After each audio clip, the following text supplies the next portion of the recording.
All right. So I had a conversation recently about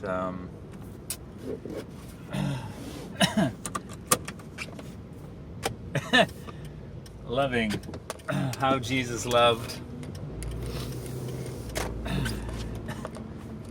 and the passage, verse in John 15.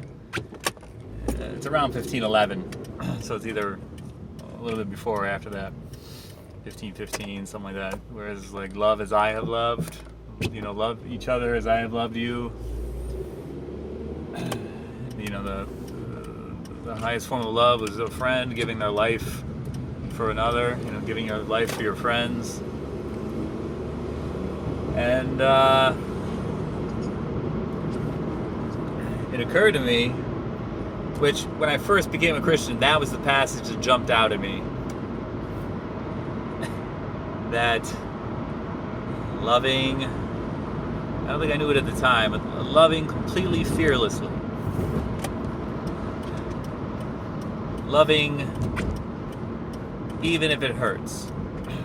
Because it's about, there's another parable about not storing up treasures for yourself here in this life, but storing up treasures for yourself in heaven. And I think that's how you store up treasure in heaven, is when you do good things for other people, when you give, when you love others.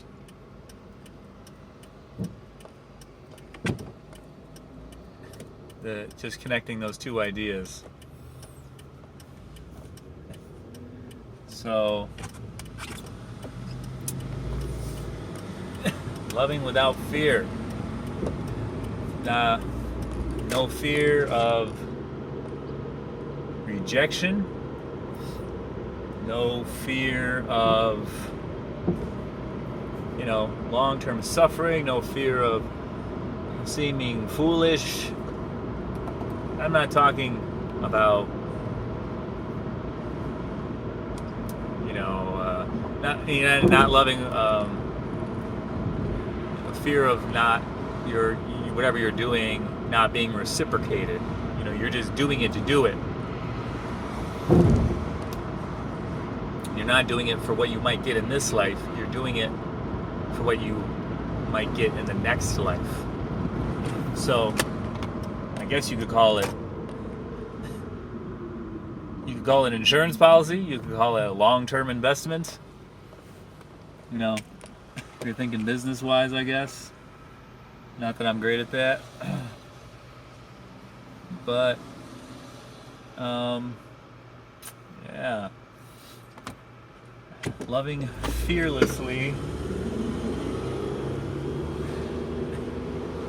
But you will have fulfillment in this life, I believe, when you love that way. Knowing that A, you're doing what God wants you to do, and B,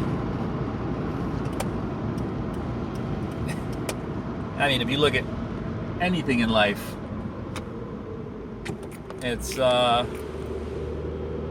when you've accomplished something, or when you've actually done a good deed, you feel a reward. There's a good feeling associated with that.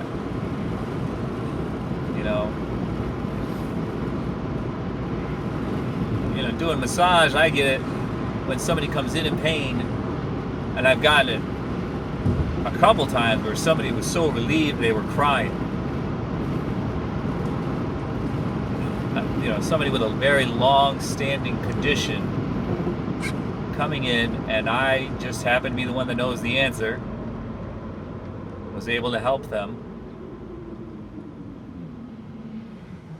which I'm sure God is involved in that in some way.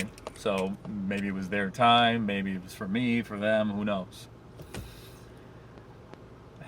But it's fulfillment in this life. I guess fulfillment of a duty, in a way. I don't know.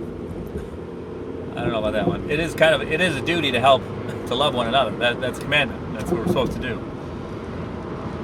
Love each other as we would love ourselves. If I'm hungry, I get something to eat. If I see somebody who's hungry, give them something to eat. You know, if they're trying to carry too much, help them. Lighten their load. If they're overwhelmed, if they're scared, you know, assure them. Help them in whatever way, you know. That's...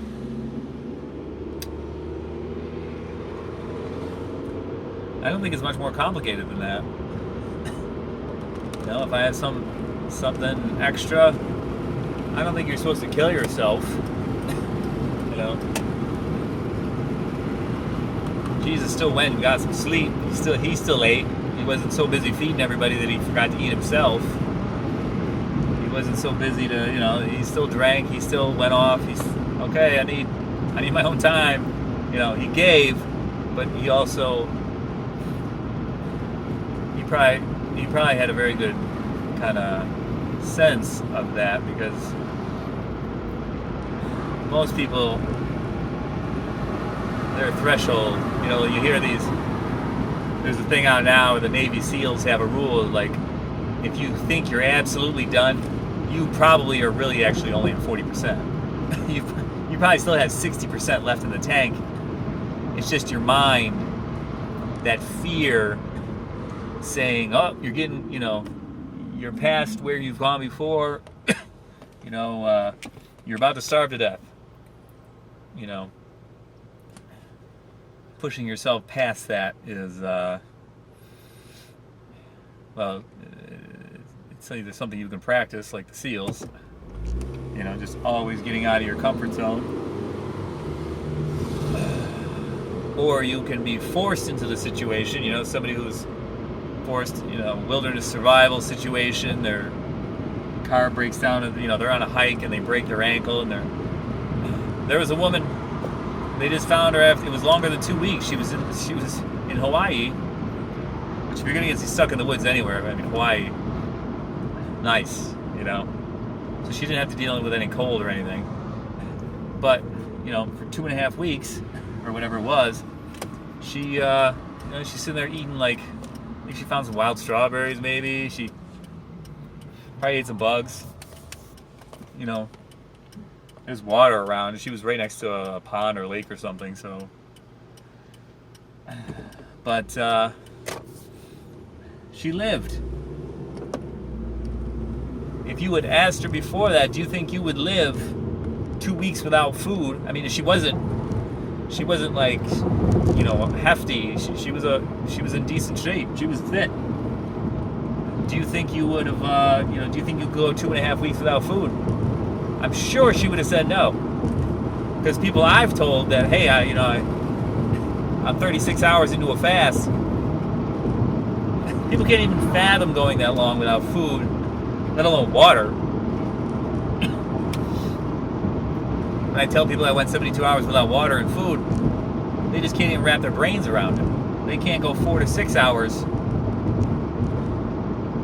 without eating and drinking, and, you know, there's always just feeding themselves, just.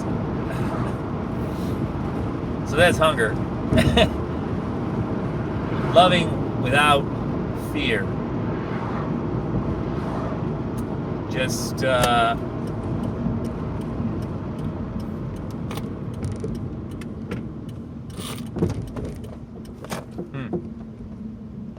can learn a lot from that. All right, God bless.